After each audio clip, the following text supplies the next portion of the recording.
Boa noite, queridos amigos, queridas amigas que se juntam a nós a partir de agora pelas plataformas do Conhecendo o Espiritismo para mais um estudo dessa obra fabulosa chamada Os Mensageiros, de autoria do Espírito André Luiz, psicografia de Chico Xavier. Na noite de hoje, nós vamos estudar o capítulo 19, intitulado O Sopro.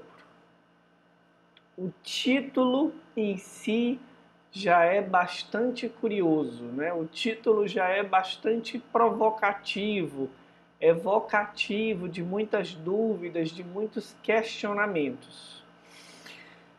Contudo, nós vamos perceber que, como é de praxe nos nossos estudos, se a gente não se deter apenas na lição primordial, se a gente procurar expandir as reflexões que André Luiz nos traz a partir do contexto que ele escolhe, nós vamos ver que esse capítulo do sopro tem muito mais a nos ensinar do que a priori pode parecer.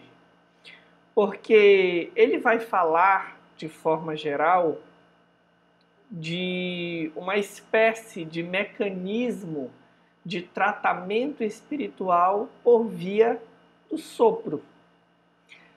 Mas vai se desdobrar a partir daí uma série de reflexões sobre a forma como a gente usa a nossa boca, a palavra, como a gente verbaliza, né? Como é que estão os nossos hábitos relativos ao uso dessa ferramenta que nos foi concedida por Deus para que possamos nos expressar neste plano.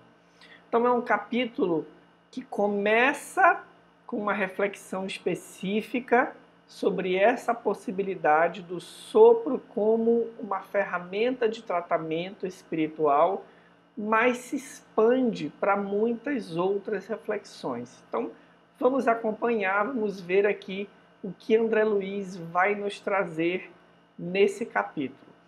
Antes de entrar no tema do sopro, especificamente falando, no começo do capítulo, ainda permanece aquele diálogo entre Alfredo, Ismália, André Luiz, Aniceto e Vicente sobre a necessidade da partida deles, tendo em vista as tarefas que eles precisam realizar na crosta nessa semana de trabalho.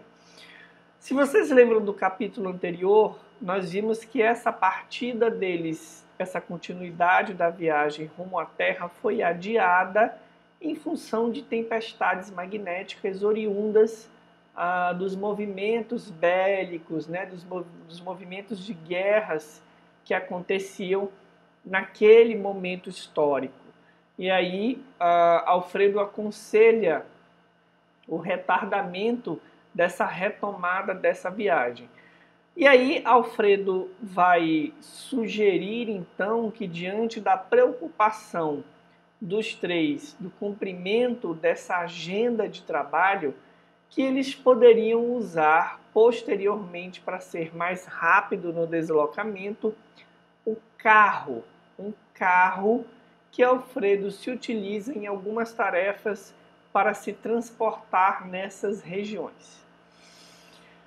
Como é de praxe, né, a gente sabe que André Luiz era iniciante no conhecimento dessa realidade do mundo espiritual, então ele é tomado de espanto. E aí questiona, né, como pode a existência de carros. Ele vai dizer que sabia por experiências anteriores, inclusive a gente viu isso em Nosso Lar, da utilização de animais para movimentar meios de transporte, mas ainda não sabia da existência de carros, a não ser, por exemplo, aqueles como o aeróbus que a gente viu lá em Nosso Lar. E aí ele vai dizer então o seguinte: soube mais tarde que os sistemas de transporte nas zonas mais próximas da crosta são muito mais numerosos do que se poderia imaginar em bases transcendentes do eletromagnetismo. Meus amigos, quando a obra de André Luiz, a série de André Luiz, foi lançada, né, neste plano entre nós encarnados, ela causou grande espanto, mesmo entre os espíritas, ou talvez principalmente entre os espíritas, em função da similaridade com a qual André Luiz desenhava a vida no mundo espiritual. Como assim, Marcelo? Talvez porque ainda fôssemos tomados daquele imaginário de céu e inferno, apesar do conhecimento espírita, né, fazendo pequenas adaptações, ainda que a gente não admita a questão das penas eternas pelo conhecimento espírita, né, ou de uma angelitude eterna sem nenhum afazer, equivalendo isso à ideia de céu, ainda que o espírita não creia dessa forma, eu imagino que alguma herança dessa crença deve ter permanecido que nos levasse a interpretar a vida no mundo espiritual muito diferente da vida que a gente tem aqui na Terra. E de fato, se a gente considerar posições mais elevadas de evolução espiritual, muitas das necessidades análogas que nós temos aqui nesse plano deixariam de ter sentido para espíritos que já estão numa condição evolutiva muito superior. Mas se nós lembrarmos que os desencarnados nada mais são do que os homens, se nós lembrarmos que a natureza não dá salto, se nós lembrarmos que a gente desencarna e que é preciso que haja, inclusive do ponto de vista antropológico dos costumes, uma similaridade, uma continuidade, né, de estruturas, de ferramentas no mundo espiritual, esse tipo de informação não vai nos causar estranhamento. Principalmente porque, como nos explica André Luiz, ao falar dessas similaridades, reafirmamos novamente: a natureza não dá saltos. Então, no mundo espiritual, há residências em que famílias se abrigam, há postos de trabalho, há uma organização, uma estrutura social funcionando, há carros, há alimentação, há governança. Se é uma comunidade de espíritos ainda muito próximos à condição evolutiva comum aos espíritos do planeta Terra, não haveria como a gente imaginar uma ruptura nesse processo. Agora, é claro, os recursos são muito mais superiores do que os nossos, né? A gente agora, no ano de 2020, muito mais de 50 anos depois dessa obra, estamos começando a migrar para os carros elétricos. E aí André Luiz vai nos dizer que o eletromagnetismo responde pela sustentação e pelo funcionamento desses sistemas de transporte nas zonas mais próximas da crosta terrestre. Se nós encarnados começamos a utilizar o eletromagnetismo mais intensamente, se a gente tem tecnologias que envolvem a utilização dessa ferramenta, hoje é porque há 50, 60, 70 anos atrás isso já era muito utilizado no plano espiritual. Além do que, o eletromagnetismo é uma energia que está na natureza. Então não devemos achar estranho que os espíritos a utilizem para a movimentação de ferramentas, de sistemas de transporte. A gente tem que ver isso com muita naturalidade, sem aqueles apelos a obras de ficção, né? Como se André Luiz estivesse desenhando assim uma coisa fantástica. O conhecimento espírita e a razão nos apontam que não poderia ser diferente. Nós desencarnamos, damos continuidade ao nosso processo evolutivo e teremos estruturas similares às que temos na Terra.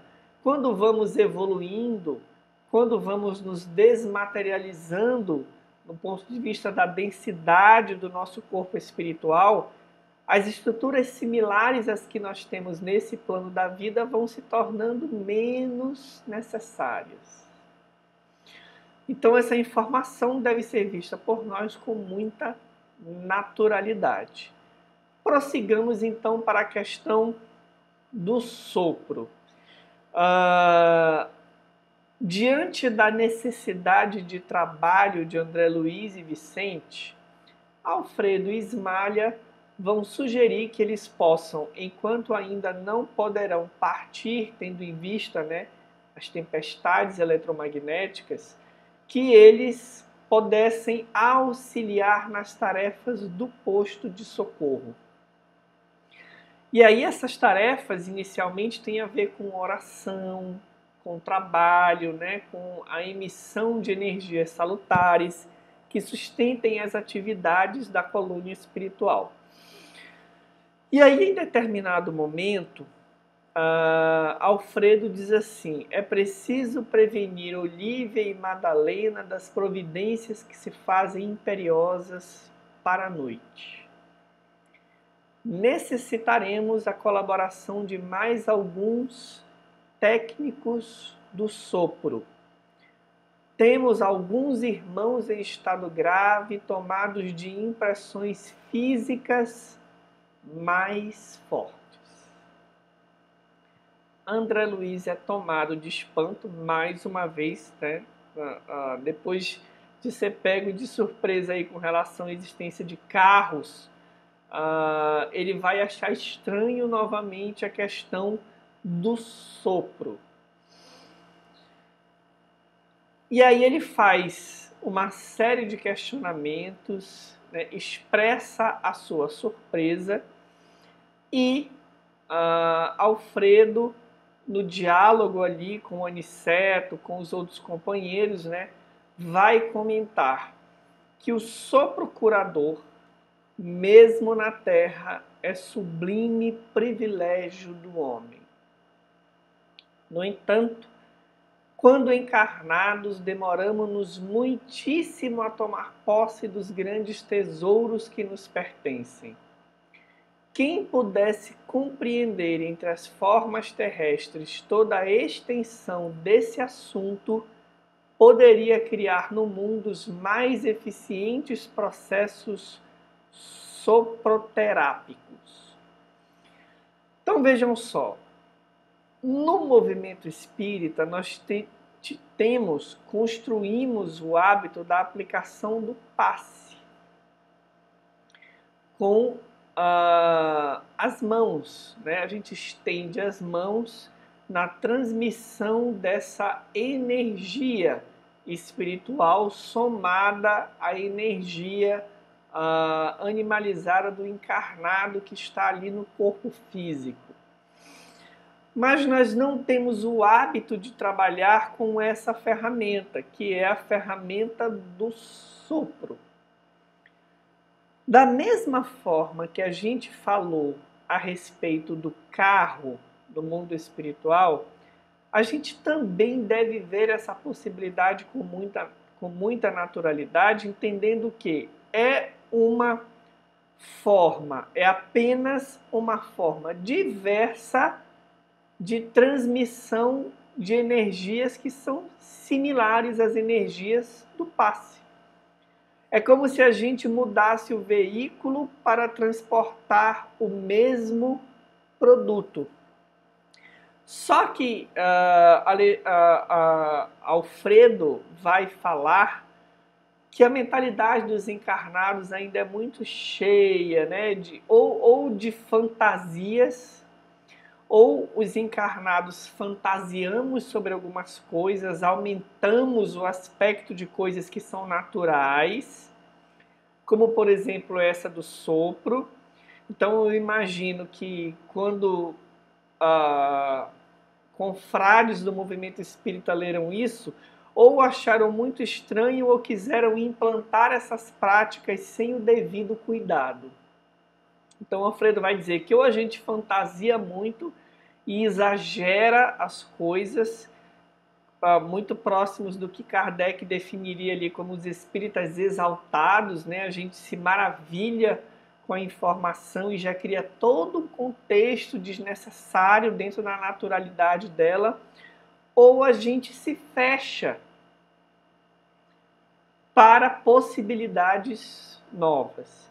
Então, a forma com a qual a gente deve olhar essa possibilidade é uma forma natural, sem imposição desse paradigma de trabalho, principalmente por motivos que a gente vai ver em seguida relativos aos cuidados que precisaria haver para que isso pudesse de fato ser utilizado por nós. Como na nossa prática de centro espírita, né, até na nossa cultura do movimento espírita, o passe é mais utilizado, não há nenhum problema e não deve haver afobação da nossa parte na implantação de novas formas de trabalho pelo simples desejo de inovar. O que deve estar no nosso coração é o desejo de servir, respeitando as práticas de trabalho que as instituições oferecem, desde que alinhadas aos princípios espíritas.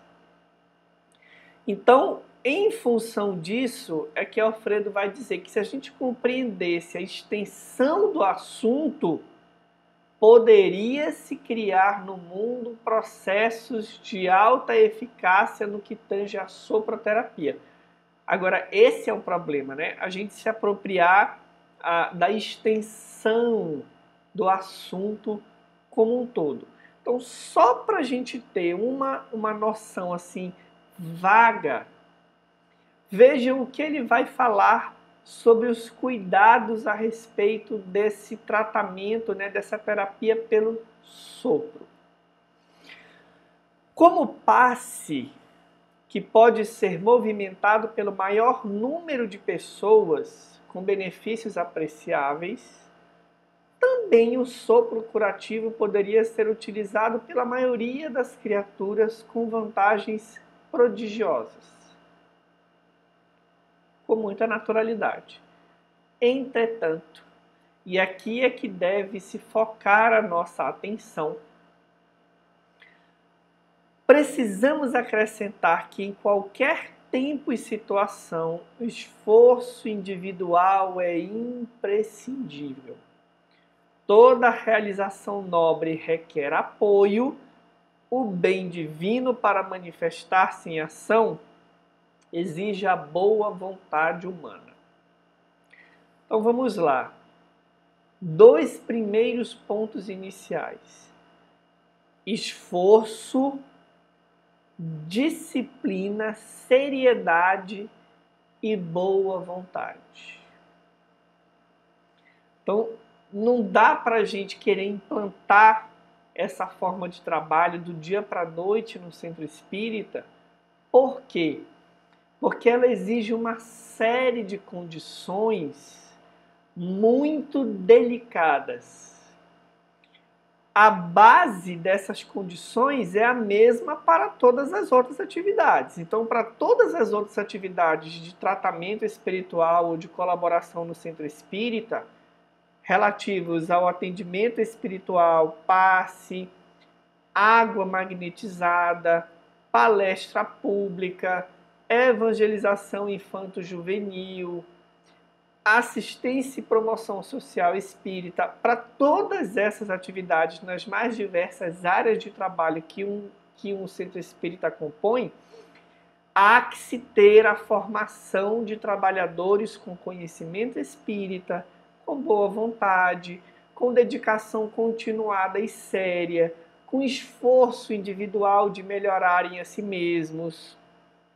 Mas quando a gente avança para a aplicação da energia por meio do veículo do sopro, nós vamos ter um cuidado a mais necessário. Vamos lá.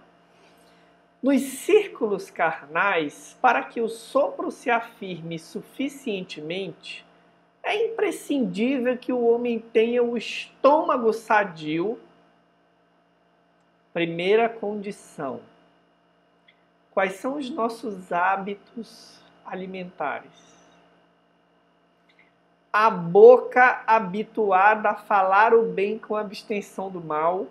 Segunda condição. E essa segunda, a primeira já é difícil, concordam?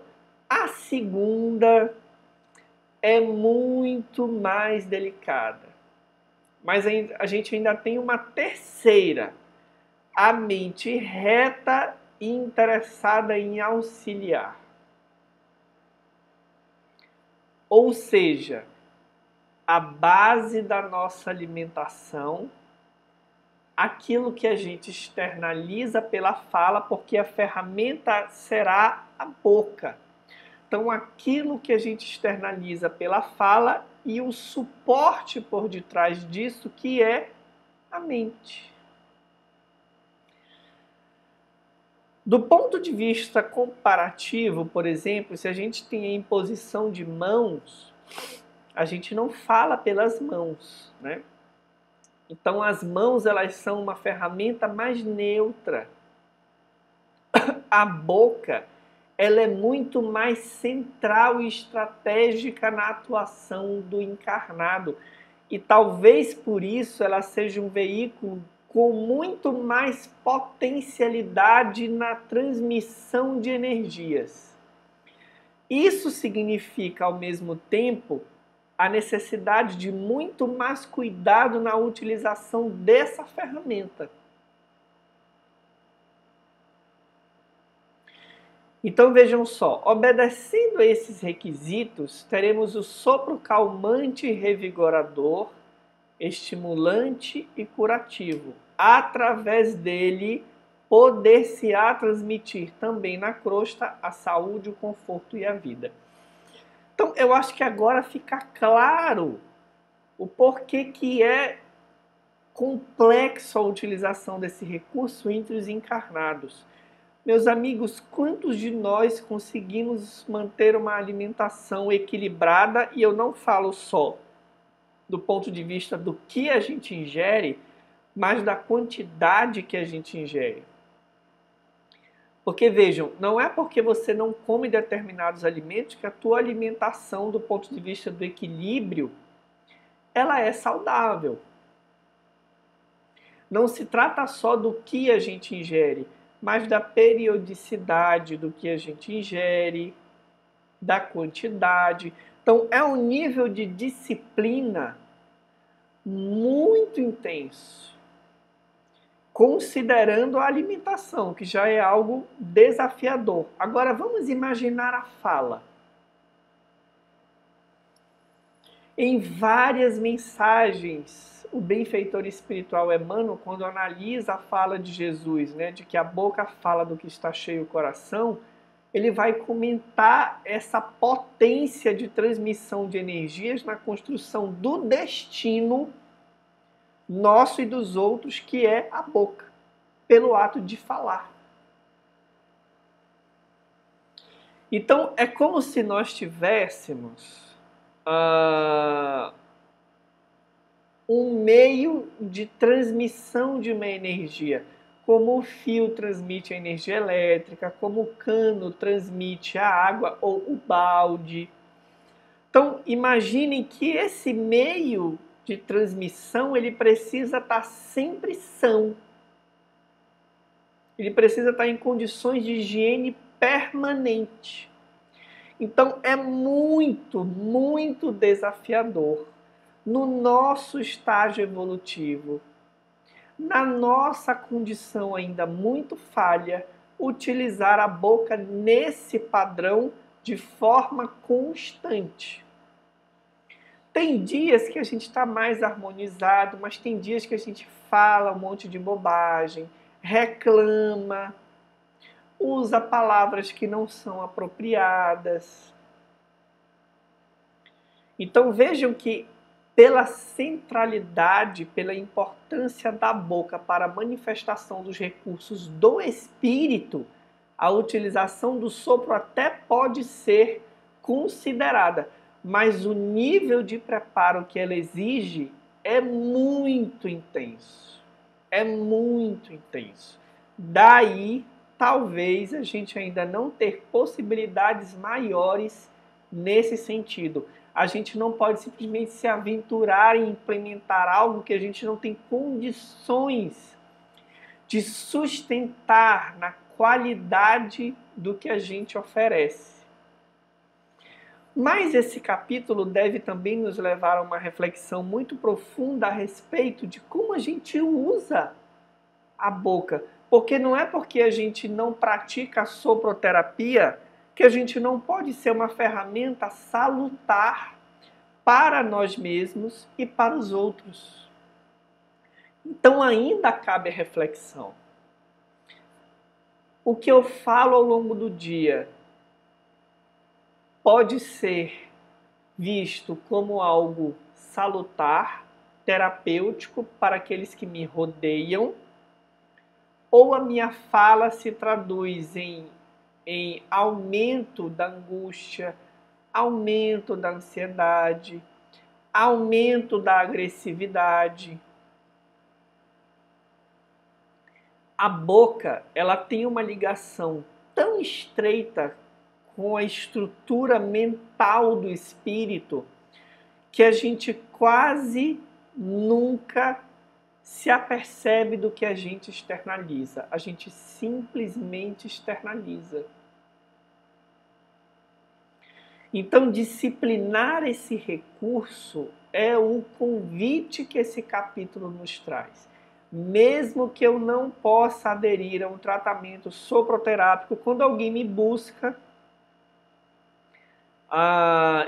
na procura de um conselho, de uma palavra amiga, o que eu estou externalizando? Ao longo do dia, sem que alguém me exija algo específico, o que eu externalizo? Eu externalizo paz, confiança, de que as dificuldades vão se superar, eu externalizo alegria, eu externalizo otimismo, ou eu externalizo a falta de fé, queixa, reclamação, agressividade. Que energias, em função do que eu penso, do que eu como e do que eu falo, eu emito pela minha boca? Eu posso ser, sem a utilização específica da soproterapia, uma ferramenta de saúde espiritual para aqueles que me cercam. Então, é como se a gente já pudesse ir vivenciando o desafio de nos disciplinarmos para a utilização dessa possibilidade. E aí, o capítulo termina com os interlocutores da conversa, lembrando ali Alfredo Aniceto, que isso não é novo. Né? Se ainda nos causa espanto, basta a gente lembrar que Jesus, além de tocar naqueles a quem curava, concedia-lhes por vezes o sopro divino. O sopro da vida percorre a criação inteira, toda a página sagrada, comentando o princípio da existência, refere-se a isso. Nunca pensaram no vento como o sopro criador da natureza? Então, como é que a gente se sente quando a gente está num ambiente aberto e vem aquela brisa? Parece que ela nos invade e purifica a nossa psicosfera.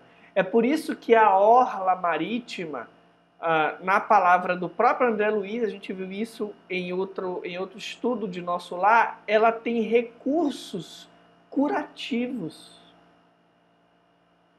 Porque o vento marítimo aliado ali aos recursos da água, ele carrega consigo possibilidades terapêuticas. Mas além de recorrer à imagem de Jesus, a obra ainda nos brinda com alusões a passagens bíblicas. Então vejam, esquecem-se vocês de que a própria Bíblia, aludindo aos primórdios do homem, narra que o Criador assoprou na forma criada, comunicando-lhe o fôlego da vida. Na metáfora, na imagem simbólica do texto bíblico. Todos nós somos herdeiros diretos do divino poder.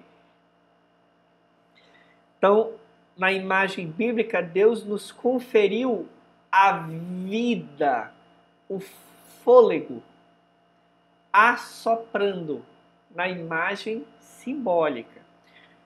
Como que a imagem quisesse nos passar que todos os dias, o tempo inteiro, a gente pode emitir fôlego de vida para aqueles que nos rodeiam e para a gente mesmo.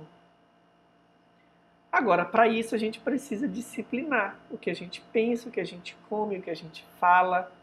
Ninguém está fazendo um convite aqui a uma santidade forçada, mas a movimentos de disciplina que representam saúde para nós mesmos e possibilidades de boa convivência e de nos colocarmos na posição de ferramentas da espiritualidade onde quer que nós estejamos, pelo que a gente fala. E quando a gente começar a fazer essa avaliação, a gente vai ver que realmente há um link profundo e orgânico entre o coração, a mente e a boca. De forma que para mudar aquilo que a gente exterioriza pela fala, é preciso ir mais profundamente se perguntando por que a gente sente isso? Qual a origem desse sentimento? Para que a gente possa afinar a ligação entre o coração, a mente e a boca, nos tornando instrumentos da espiritualidade superior. Na imagem aqui, a gente pode levar fôlego de vida para aqueles que convivem conosco, pelo uso da boca. Esse é o convite do capítulo de hoje, muito, muito profundo esse convite. Que nessa semana a gente possa se propor fazer esse exercício, Todos os dias, o que eu estou falando, o que eu estou emitindo, é salutar? É fôlego de vida? É terapêutico? Ou é maléfico? Ou é agressivo? Ou é doentio? Porque nós já podemos retornar para o mundo espiritual com a aquisição desse esforço, pelo menos do esforço. Que Deus nos abençoe. Obrigado pela participação de vocês. Deixem aí as perguntas, as dúvidas, os comentários, os casos para a gente levar para a nossa live do próximo mês de perguntas e respostas. Uma ótima semana e até o próximo sábado.